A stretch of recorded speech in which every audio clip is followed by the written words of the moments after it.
we need to talk. We seriously need to talk.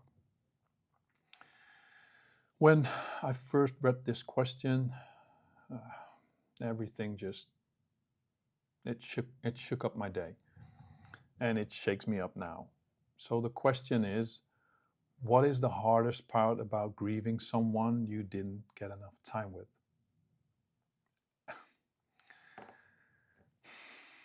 This is a question that hits home for me, and it shifts my energy, and my body just tightens up, and I know I have to answer this question first, because this is just not a question for me. It is like a doorway to something way more important, and I hope this helps me heal even more, because it reminds me that the hardest part of grieving someone you didn't get enough time with is knowing that you have to remember them for a longer time that you ever got to love them. And that is hard. Around 6 years ago, not around, 6 years ago today, 11th June 2009, I lost my dad. And even saying that out loud in this video is a moment that is hurtful, it's painful, and it's revisiting pain. And I hope it will help me heal today by talking about it, because my father was my rock. It was the connector of the family. It was the quiet healer. It was the one, despite of him living with cancer for 20 years, over 20 years, he showed up in his own special way again and again, but he showed up. And especially for my sweet mom, I think everybody would call him stepmom, they were two hands on a body. They were soulmates. They were the realest thing to real love I've ever seen. And that is so rare. So when she called me a little over 6 years ago, saying something was wrong, I knew something horribly went wrong, and it was probably his time. And the cancer had spread to his brain, and suddenly the man who had been fighting for all of us for those years, he couldn't fight his storms anymore. He was preparing for his final storm on his final journey. So we as a family gathered, my sweet mom, my brother, my two sisters, and I. And what happened next is a story I love to tell, even with more words than I'm going to do now. But for 11 days, we said our goodbyes. We told our stories. We asked our questions. It wasn't tragic. It wasn't sad. It wasn't dramatic in any way. It was us showing up, him showing up, me showing up, everybody showing up. We were there fully, loving. We were brave. We were honest. We were real. We were a family. And he talked to us, to all of us, to everybody. And he even took time to talk to my son. And I think he was 10 at that time. And the way he talked to him with the kindness and the love, it's difficult to explain in a video, but he made him losing his granddad feel not that painful. They drew pictures together on little notes about them fishing, cooking, and walking and driving the car and everything. And he could take them with him on his journey. That's how he explained it. And it was a beautiful thing to see them together on that bed with those little blue notes. He gave us his trust, and he gave him his trust. And his final gifts were that he would ask us if we were ready for him to go on his journey. I think a lot of my siblings weren't, and my sweet mom wasn't also, but they say yes anyway. Because I felt loving someone means letting them go, even if it's that hard of letting your dad go. And I've told his story a lot of times to a lot of different people, and it is always a beautiful story out of love. And they always say, I'm so happy you got to say goodbye. But here is the part I don't always talk about. The hardest part of grieving him is not losing my father. I lost the safest male presence I've ever known. At a time in my life, I was starting to truly get to know him in a relationship as an adult. We had a real father-son relationship. It was hard in the first couple of years, but when I got older and I got more mature, I saw him for who he was. I felt him. I respected him. I needed him. He became my mirror. He became my guide. He was the man I could sit with, say nothing, and just feel whole again. And now, he is no more. He's gone. He's still in my heart and my memories, but I don't get to sit with him in a room anymore and just be. His warm, big hands on my shoulder, it's gone. No shared silence that said more than words could ever. What makes this harder for me, I think, than for all the other family members is that because of my brain injury, because of how my memory works and how my emotional regulation works, sometimes things get short-circuited and I don't feel grief. And it could be weeks, it could be months that I won't feel anything of missing him because my injury corrupted that file. And then out of nowhere, it just hits me. It hits me like a hammer, and I can't breathe. And it's like elephants standing on my chest, and I stare into nothing, and I feel like my eyes go dead. And I will say it again, I will break down and I'll cry. Grief has no schedule. It has no fucking warning. It has no mercy. But I feel my brain abuses me even more because my memories are so sharp and they all come all at once. It just feels like I need to throw up. And for me, that is an extra cruelty because my memory steals him twice. It's not just me feeling him not being there, not having the conversations I will never have with him again, and all the years of knowing him that I'll never get back. It's all the adult memories I will never to build with him. I became the man that I needed to be after my TBI. And that man that was finally ready to understand my father as a man, and now he's gone. For me, that is the hardest part of grieving someone you didn't get enough time with. Not just the years I lost, but the years I never got the chance to grow with him together.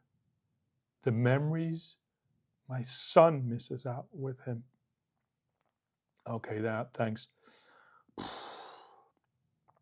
I'll go to the losing of my mom now because otherwise I won't finish.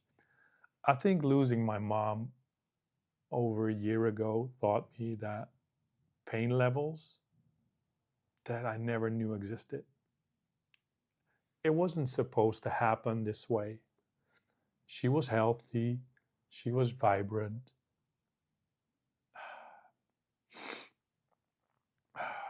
Her mother was 101. And my mom, she was healthy. She worked in the garden. She spent time with her cats. She saw my son every once in a while. She saw her children every week. And I still can smell, like, all the flowers in her garden, like it just rained. And she always she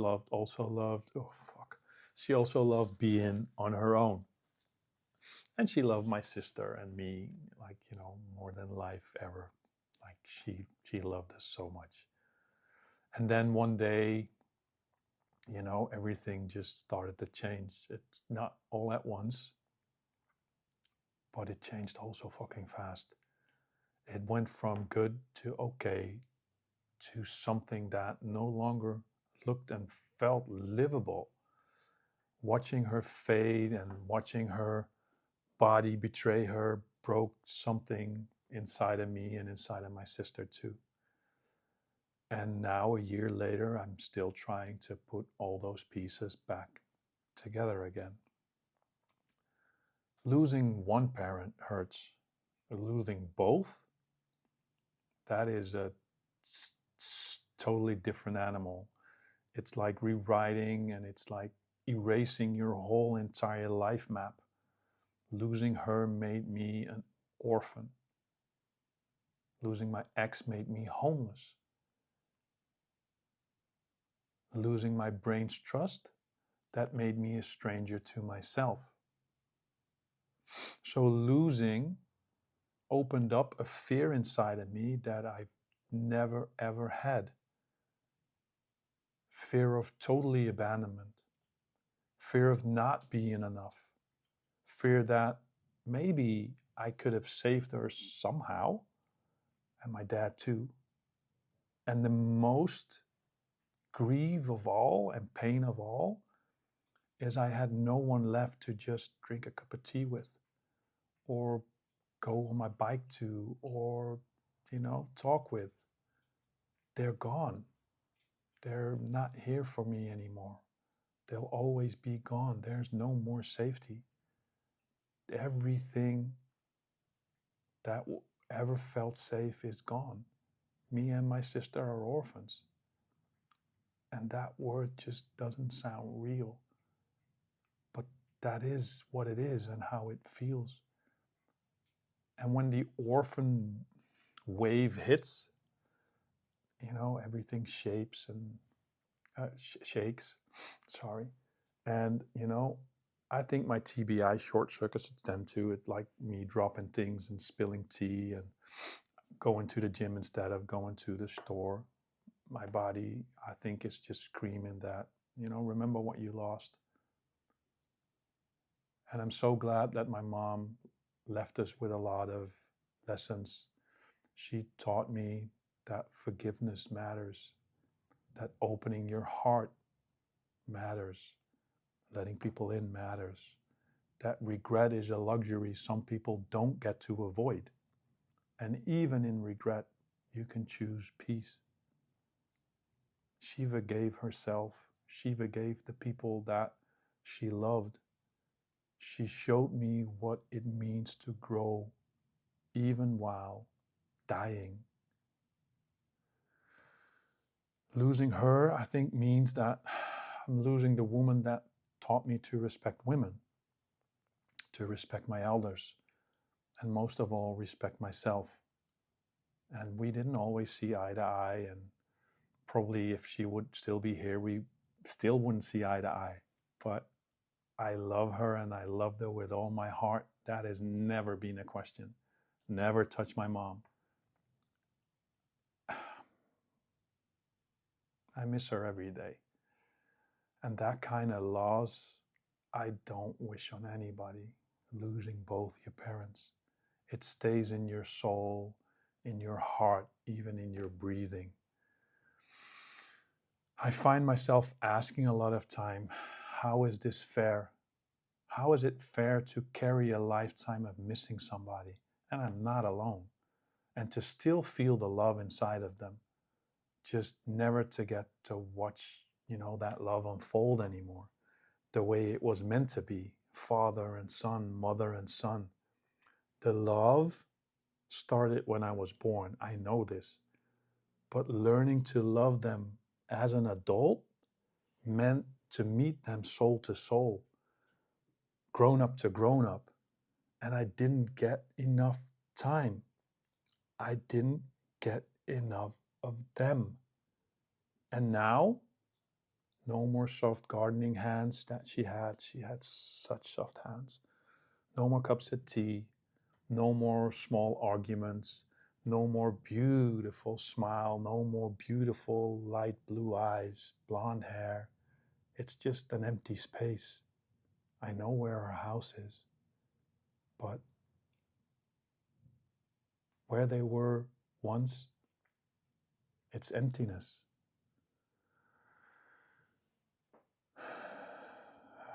You're going to make me cry too, Mom. So, there's a different kind of love that we carry for our parents than we carry for our partners and our friends. I need to keep going, otherwise, I'll just crack. And some of that grief is totally different. At least for me, it is totally different. Loving somebody and loving your parents is different.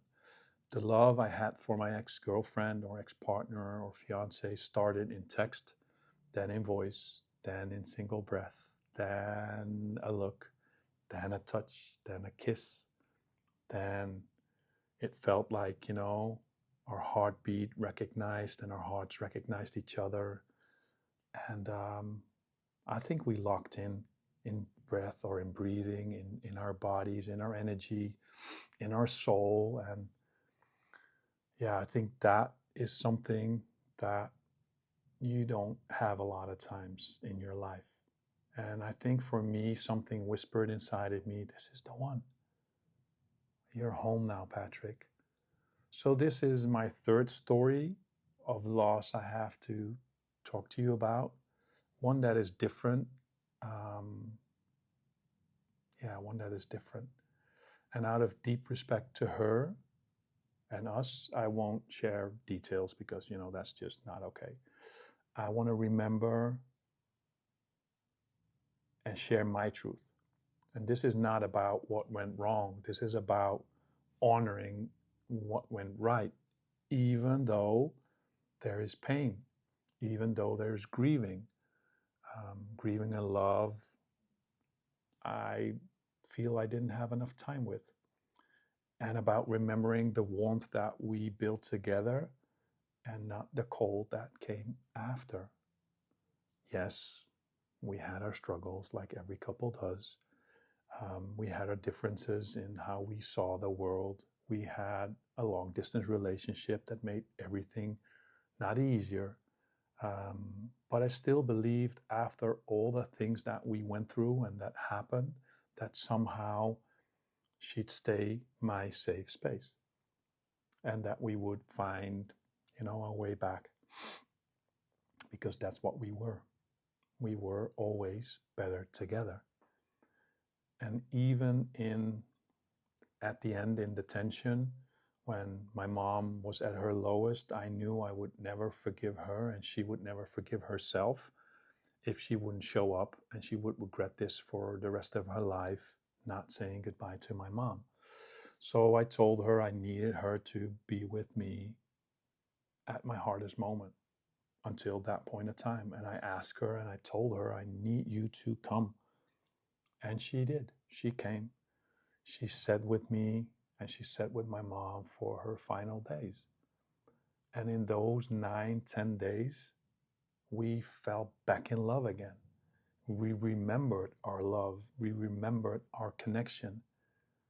We felt our breathing sink back into where it needed to be. And we remembered how to feel safe again together. And for a moment, just a moment, she was my home again. And of course, she needed to go back to Los Angeles after saying goodbye to my mom. And then a few weeks later, my mom passed away. And this is the hardest moment. And this was the hardest moment up till that moment, because losing my mom and not having my soulmate here with me, to hold me, to cry with me. Sadly, our distance, but I think mostly us not being together every day, sharing our love and talking via phone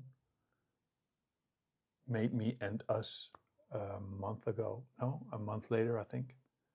A month ago, a year ago, a month later. Um, yeah, sadly, it needed to happen.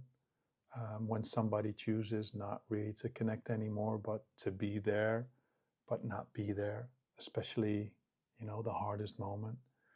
You can, like, you can be there when somebody's passing away, but when you do not show up the moment she's gone, that is not really showing up anymore. So I knew there were cracks.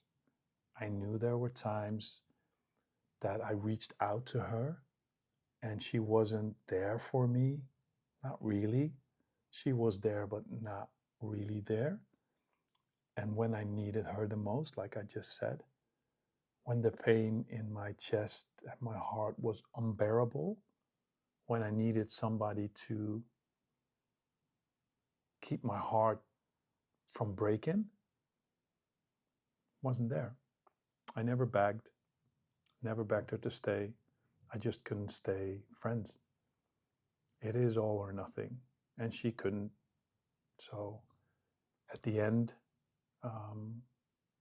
this abandonment hits differently because this is wrapped in a person that is still alive, that is there, that I once felt safe with. It is a strange kind of pain, losing both of your parents and then to lose the one person you thought you would build the rest of your life with.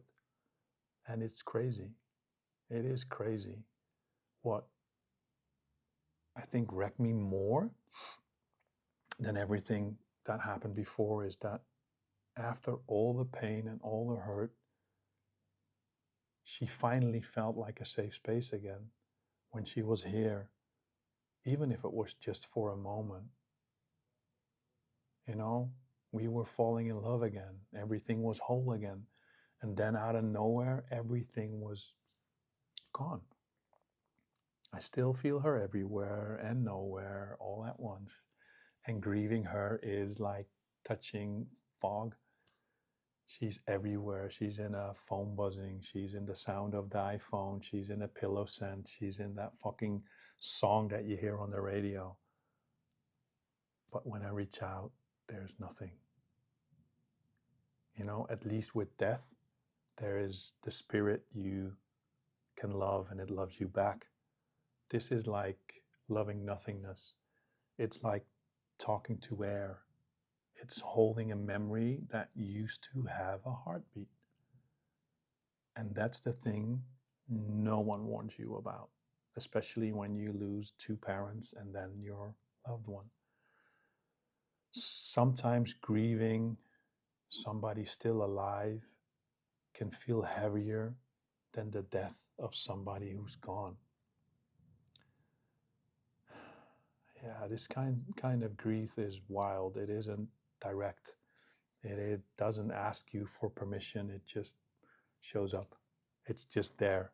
And I'm smiling, but I want to cry. And sometimes the only conversation you can have is with the silence that they left behind. No more hand that once, knew my skin. That is gone. I think I ended 3 with the hands, so I'm going to end it here too. What grief taught me is I think I learned that nothing is promised. Not even people that swore that would always be there. Seeing your parents grow older, that's not a given. Loving someone up close, for real, even if they're 4,500 miles away, that is not given. But real love is worth it. Creating memories on purpose instead of just hoping they'll happen one day, that is what I try to hold on to. because now I know what it means to lose everything I thought would always be here. And here is my truth. I didn't feel urgency when they were here. I took them for granted and time for granted. Not them, but the time we had. And we all do.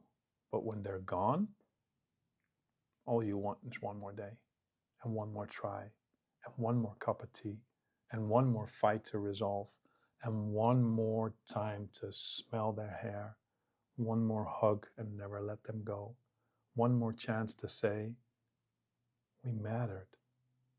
We matter.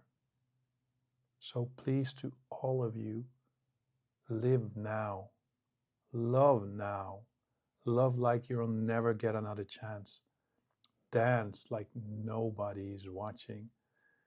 It is the most beautiful thing to do. Say the things, ask the questions, hold their hands, say you love them, because when they're gone, you don't get that back. When they're gone, they're gone. Grief stole a lot from me, especially, I think, my self-worth.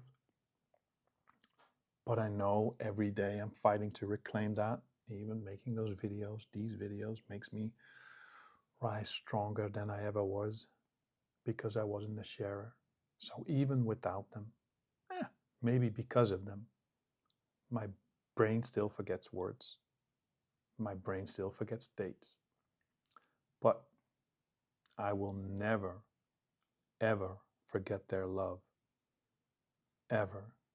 Because my soul will always stay connected to them. I know, I feel it. I will never forget their love. I could, I still remember flashes of their touch, of their smell, of the hands, of the holding, and that is enough. They all three of them taught me what love was. They taught me what loss feels like. And somehow, they're still teaching me how to live in grace. So thank you all for listening. And to that person that asked me that question, thank you. This is really important. And I hope I answered the question good for you. Thank you.